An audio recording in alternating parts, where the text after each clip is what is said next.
والصلاة والسلام على سید المرسلین اما بعد فاعوذ باللہ من الشیطان الرجیم بسم اللہ الرحمن الرحیم الصلاة والسلام علیک یا رسول اللہ وعلی آلک واصحابک یا حبیب اللہ۔ آج انشاءاللہ ہم سورہ اعراف کی سورہ انفال کی آیت نمبر 3 اور 4 کا ترجمہ و تفسیر پڑھنے سننے کی سعادت حاصل کریں گے۔ اعوذ باللہ من الشیطان الرجیم بسم اللہ الرحمن الرحیم الذین یقیمون الصلاة ومما رزقناہم ينفقون۔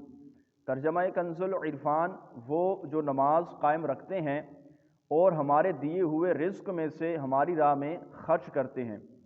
الذین یقیمون الصلاة، وہ لوگ جو نماز قائم رکھتے ہیں۔ اس سے پہلی آیت میں اللہ تعالیٰ نے کامل ایمان والوں کے جو 3 اوصاف بیان کیے ہیں، وہ 3 اوصاف یہ یعنی اللہ تعالیٰ کے ذکر کے وقت ڈر جاتے ہیں اور تلاوت قرآن کے وقت ان کا ایمان تازہ ہو جاتا ہے اور اللہ تعالیٰ پر توکل کرنا۔ ان تینوں کا تعلق قلبی اعمال سے تھا، جبکہ اس آیت میں اللہ تعالیٰ نے 2 اوصاف ایسے بیان فرمائے ہیں جن کا تعلق ظاہری اعضاء کے اعمال سے ہے۔ اللہ تعالیٰ کے ذکر کے بعد ڈر جانا، قرآن پاک کو سن کر ایمان کا زیادہ ہو جانا، اللہ کی ذات پر توکل کرنا، تو یہ باطنی اعمال تھے، دل کے ساتھ ان کا تعلق تھا۔ اب جو 2 وصف اللہ تعالیٰ نے ایمان والوں کے بیان کیے ہیں، ان کا تعلق جو ہے انسان کے ظاہری اعمال سے ہے۔ پہلے اوصاف وہ تھے جن کو کوئی دیکھتا تو دیکھ نہ سکتا، انسان ہی جان سکتا تھا کہ میرا دل اس وقت کون سی کیفیت کے اندر ہے، اور دوسرے جو 2 وصف ابھی بیان کیے گئے ہیں، یہ ہر ایک بندہ انسان کے حالات کو دیکھ لیتا ہے۔ پہلا وصف یہ ارشاد فرمایا، وہ لوگ جو نماز قائم رکھتے ہیں۔ نماز قائم رکھنے سے مراد یہ ہے کہ فرض نمازوں کو ان کی تمام شرائط و ارکان کے ساتھ ان کے اوقات میں ادا کرنا۔ ایک تو یہ ہے کہ نماز قائم رکھتے ہیں سے مراد فرض نمازیں ہیں جو مسلمان 5 وقت کی نماز ان کے ٹائموں کے اندر شرائط و ارکان کے ساتھ ادا کرتا ہے۔ دوسرا وصف یہ ارشاد فرمایا کہ وہ ہمارے دیے ہوئے رزق میں سے ہماری راہ میں خرچ کرتے ہیں۔ اس کا مطلب یہ ہے کہ وہ اپنے مال اس جگہ خرچ کرتے ہیں جہاں خرچ کرنے کا انہیں اللہ تبارک و تعالی جل جلالہ نے حکم ارشاد فرمایا۔ اس میں خرچ کرنے میں زکوٰۃ بھی داخل ہے، اسی طرح حج بھی داخل ہے، جہاد بھی داخل ہے، اور نیک کاموں میں خرچ کرنا سب اس کے اندر داخل ہے۔ صدقہ و خیرات کرنا، کسی غریب کی مدد کر دینا، اللہ تبارک و تعالیٰ کے بندوں کے لیے جو ہے کوئی پانی کا کنواں کھدوا دینا یا کسی کا راستہ صحیح کروا دینا، یہ ساری کی ساری چیزیں اس کے اندر داخل ہیں۔ آگے فرمایا اولئک هم المؤمنون حقا لهم درجات عند ربهم ومغفرۃ ورزق کریم۔ ترجمہ کنز العرفان، یہی سچے مسلمان ہیں، ان کے لیے ان کے رب کے پاس درجات اور مغفرت اور عزت والا رزق ہے۔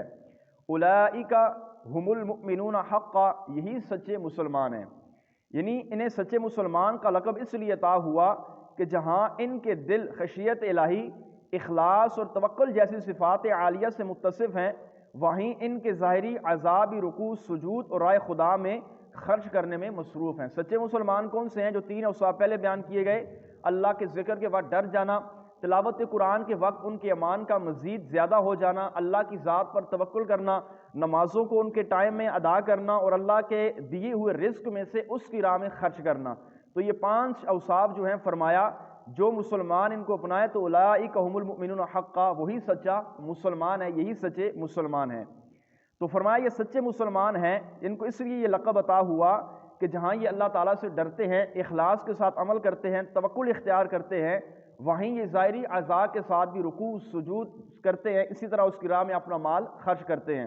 لہم درجات، ان کے لیے درجے ہیں۔ یہ 5 صفتیں جس مسلمان کی بیان کی گئی ہیں، فرمایا جو مسلمان ان پر عمل کرے تو اس کے لیے درجات ہیں۔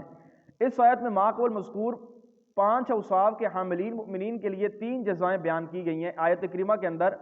لہم درجات عند ربہم ومغفرۃ ورزق کریم، ان کے لیے ان کے رب کے پاس درجات ہیں، یعنی جنت میں ان کے لیے مراتب ہیں، ان میں سے بعض سے اعلیٰ ہیں، کیونکہ مذکورہ بالا اوصاف کو اپنانے میں مؤمنین کے احوال میں تفاوت ہے، اس لیے جنت میں بھی ان کے مراتب جدا گانا ہوں گے۔ جس طرح دنیا کے اندر کوئی بندہ مال خرچ کرتا ہے، کوئی نہیں دیتا، کوئی کنجوسی کے ساتھ دیتا ہے، کوئی دل کھول کر دیتا ہے، کوئی مسلمان بعض نمازیں پڑھتے ہیں، بعض نہیں پڑھتے، بعض جو ہے وہ قرآن ہی نہیں پڑھتے، بعضوں کا دل قرآن سن کر بھی لذت حاصل نہیں کرتا، تو فرمایا ایسے لوگوں کے جنت کے اندر بھی درجات جو ہیں وہ جداگانہ ہوں گے۔ جو 5 اوصاف کے حاملین ہوں گے، کما حقو اللہ کا خوف رکھنے والے ہوں گے، نمازیں ادا کرنے والے ہوں گے، تلاوت قرآن کرنے والے ہوں گے، اس کی راہ میں دل جمی کے ساتھ خرچ کرنے والے ہوں گے، تو فرمایا ان کے مراتب جو ہیں وہ دوسرے جنتیوں سے اعلیٰ ہوں گے، بعض کے مراتب بعض سے ارفع و اعلیٰ ہوں گے۔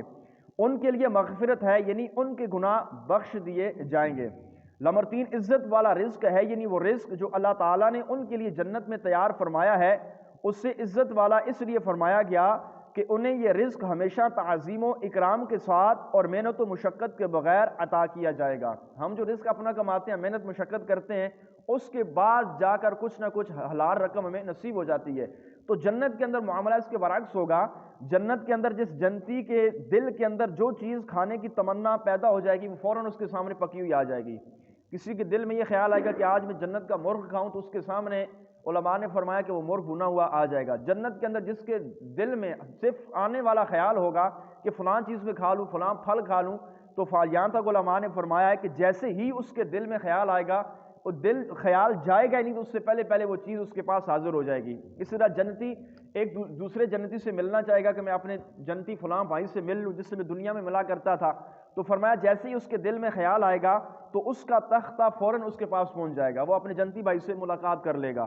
تو اس طرح جو ہے دل میں خیال آنے سے پہلے پہلے ہی اور خیال کے جاتے ہی جو ہے وہ ساری کی ساری چیزیں جنتیوں کے آگے حاضر کر دی جائیں گی۔ تو اس لیے فرمایا کہ جنت کے اندر ان کو عزت والا کھانا دیا جائے گا جو بغیر کسی محنت و مشقت کے ان کو عطا کیا جائے گا۔ دل میں خیال آئے گا تو انشاءاللہ وہ چیز ان کے سامنے حاضر کر دی جائے گی۔ اللہ تبارک و تعالی جل جلالہ کی بارگاہ میں دعا ہے اللہ تعالیٰ ہم سب کو قرآن کریم فرقان مجید کے احکامات پر عمل کرنے کی توفیق عطا فرمائے۔ جو سچے مسلمان کے ہم نے 5 اوصاف سنے ہیں، اللہ تعالیٰ ہم سب کو بھی ان کو اپنانے کی توفیق نصیب فرمائے، کوشش کرنے کی توفیق عطا فرمائے۔ آمین بجاہ النبی الامین صلی اللہ تعالیٰ علیہ وسلم۔